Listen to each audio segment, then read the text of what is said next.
Guys, welcome back on how to get your small boat or jet ski to the Bahamas part 5. This time today we're going to talk about the jet ski, the equipment it takes to get a jet ski over there, and what stuff you should have on your ski. Let's get ready to go. Guys, I want to thank you guys for watching. If you haven't already, please click the subscribe button below.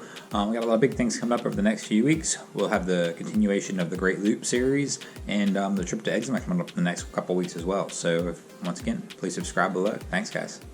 Alright guys, welcome back again. Today we're going to start talking about the jet skis a little bit, what kind of things you guys are going to want on your skis to make this kind of trip possible for you. If any of you watched any of the videos I've done in the past on my jet ski trips to the Bahamas, you might recognize that you don't recognize this ski. So this one's brand new to me, so it's not quite all set up there yet, but I'm going to go over what I've done with my prior skis and just kind of go over what I expect to do to this ski as well to kind of get it ready for these trips. Some of the first things that you're going to want to take with you guys and start making a list and trying to plan how you're going to pack the ski.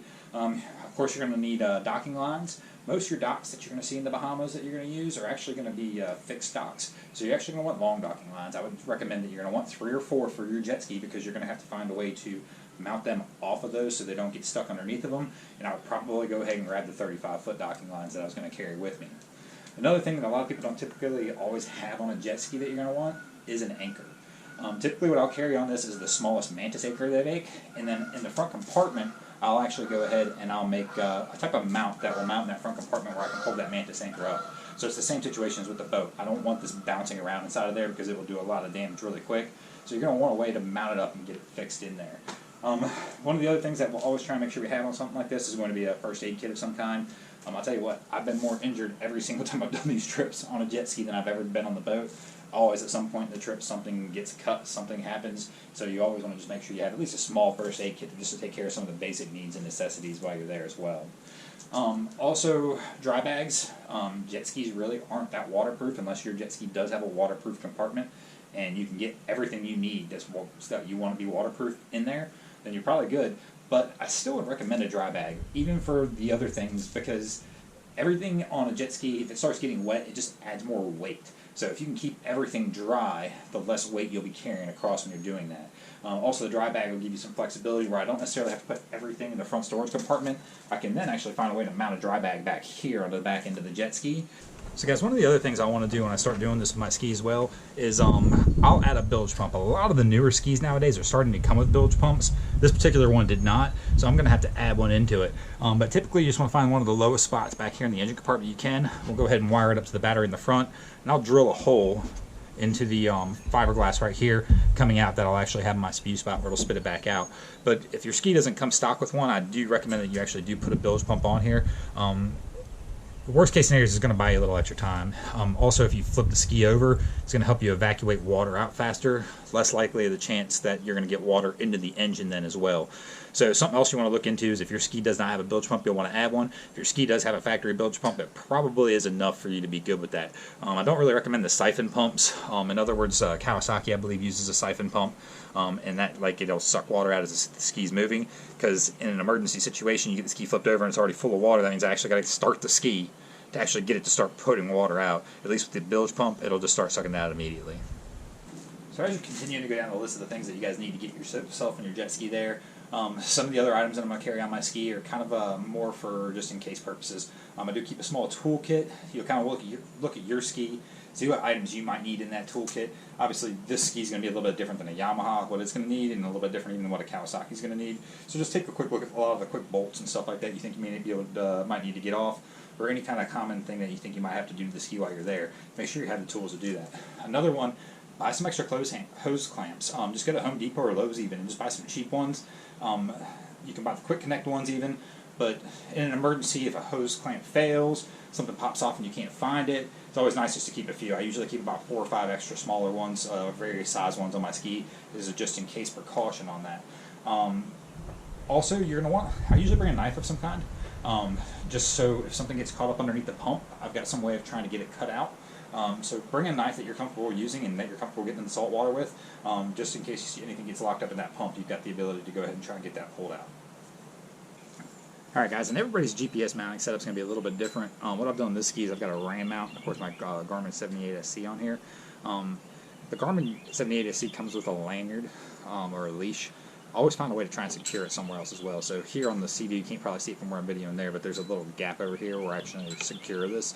So if something ever happens and this decides it wants to pop off in the wind, or the waves or something, the garment, I don't lose it. It's still there. That's the worst thing that can happen is you be out in the middle of the ocean, a big wave comes over, smashes this, somehow all this gets knocked off, and then you're just kind of stuck out there without a GPS. See, a lot of people who will mount their GPSs on the front up here of the glove box hood.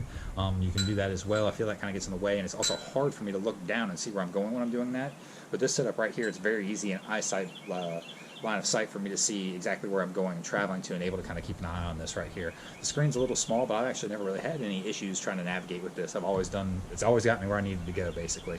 But everybody's a little different on how you want to set this up. There's lots of different ways to set it up. This is just the way I did it, but there's no wrong way. Just make sure that whatever you do, that it's secure, it's not going anywhere. If you got a backup, at least your lanyard, like I said, I would make sure that it's attached somewhere as well, just to kind of make sure that you don't lose the GPS or anything like that. Also, always want to carry a VHF radio with you. Usually I'll keep that in the glove box. Along with the glove box, I'll keep my registration, everything like that in a nice Ziploc bag. But also, once again, like on the boat, I make a ditch bag. So my registration, passport, cash, everything like that will be in one Ziploc bag in the glove box of this. If something happens in an emergency, then I know even if the ski slipped over, the only thing I really need to do is get to that glove box real quick and grab that one bag, and I can move on with the ski and make sure I got everything I need to get back out of the Bahamas. Alright guys, so one of the other big things we get asked about a lot is how we get fuel over there. I see in all kinds of different setups. People will put racks in the back of these things with fuel cans. They're carrying coolers. And I won't say there's necessarily a right or wrong way to do this. It's however you're going to feel comfortable getting it across. I'm a little different than most. I don't like the racks. I have seen the racks go through the back of jet skis, and so I like to keep my back very simple, easy to access still. But typically I'll carry 2 to 3 of these 2.5 gallon no-spill gas cans on the back of mine, and I use 2 ratchet straps. Literally, I'll put one ratchet strap that'll come through here, out the same side on this, and it hooks to my toe point back here on the ski. I'll tighten them down to where they're just a little bit firm, then I'll run another one through the inside of these gas cans, and it hooks on the 2 trailer hooks down here underneath the bottom of the ski, and then I tighten them all down to where everything kind of compacts and condenses together. I've never had an issue. It's never come off when I've got it nice and tight on that. Usually I'll do a couple of really hard tests on it before I actually take off, so I'll bang these gas cans around once I have those straps in place to make sure they're not going anywhere. If you do happen to go with the rack kind of setup, the one thing that I'll tell you is don't really do like a 4-point setup where you've got 4 individual points or 3 individual points on the back step of your ski here. Taking all the weight, you're going to want some kind of weight distribution set up. So if you custom make a rack where the weight's distributed evenly all across the bottom of that rack, and then you won't have to worry so much about something actually going through the fiberglass hull.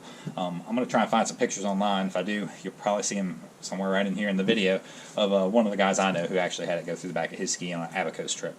And it, that's still a scary thought because they had to come back from Abaco with the holes in the back part of that ski.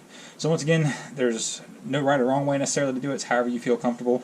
Every ski's a little different. My Kawasaki was the easiest ski in the world to carry fuel in the back like this on because it was flat. Even the Sea-Doo's kind of angled, so it's going to be a little bit interesting to see how it all sits in the end when I actually do put the ratchet straps on there. And I know the Yamahas are angled a little different as well. So you kind of got to just play with it. But with the ratchet straps, it's easy because I can move these cans however and wherever I want on here and kind of really get them tied down. And then it's really easy to get them off. So I'll go back to the 2.5 gallon gas can as well. This is super easy to manage in the ocean, even in rough conditions, because they're light.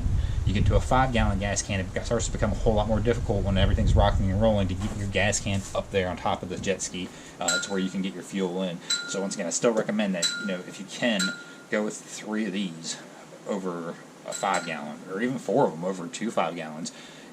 It might be a little more headache because you're dealing with more cans, but the actual ease of use is going to be significantly easier. Typically, all I found I do when I'm doing these, and I've got multiple of them, is once I get them unstrapped, I push them down here into the well, and they don't go anywhere.